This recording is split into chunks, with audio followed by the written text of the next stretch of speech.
5,000 கோடி பங்கு மூலதனம் வழங்குவதற்கு மத்திய அமைச்சரவை ஒப்புதல் அளித்துள்ளது.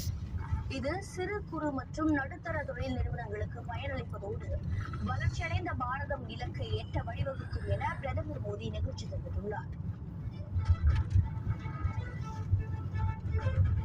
பிரதமர் மோடி ஒரு சிறந்த நண்பர் என்றும் அவர் மீது தனக்கு மிகுந்த மரியாதை உள்ளதாகவும் அமெரிக்க அதிபர் டிரம்ப் பாராட்டு தெரிவித்துள்ளார். டாவோஸ் மாநாட்டில் பேசிய அவர் இந்தியாவுடன் விரைவில் வர்த்தக ஒப்பந்தம் மேற்கொள்ளப்படும் என உறுதியளித்துள்ளார்.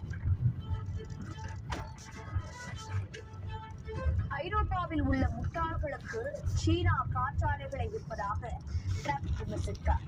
காற்றாலைகளை தயாரிக்கும் சீனாவில் எந்த ஒரு காற்றாலையையும் தான் பார்த்ததில்லை என்றும் அவர் கூறினார். ஐரோப்பிய நாடுகள் சரியான திசையில் செல்லவில்லை என்று சுவிட்சர்லாந்தில் நடைபெற்ற உலக பொருளாதார மன்ற கூட்டத்தில் அமெரிக்க அதிபர் டிரம்ப் விமர்சித்தார். அமெரிக்கா வளர்ந்தால் உலக நாடுகளும் வளரும், வீழ்ந்தால் அனைத்து நாடுகளும் வீழும் என்றும் அவர் கூறியுள்ளார்.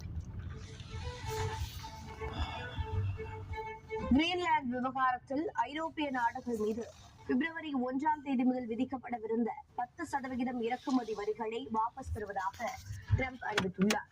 கிரீன்லாந்தை கைப்பற்ற அமெரிக்கா ராணுவ பலத்தை பயன்படுத்தாது என்றும் பேச்சுவார்த்தை மூலமே தீர்வு காணப்படும் என்றும் உறுதியளித்துள்ளார்.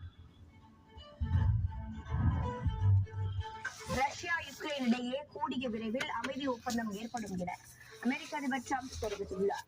புட்டின் மற்றும் ஜெலன்ஸ்கி இடையே அசாதாரண வெறுப்பு இருப்பதாகவும் போர் நிறுத்தம் கடினமான ஒன்றாக தெரிந்தாலும் விரைவில் தீர்வு எட்டப்படும் என்றும் நம்பிக்கை தெரிவித்தார்.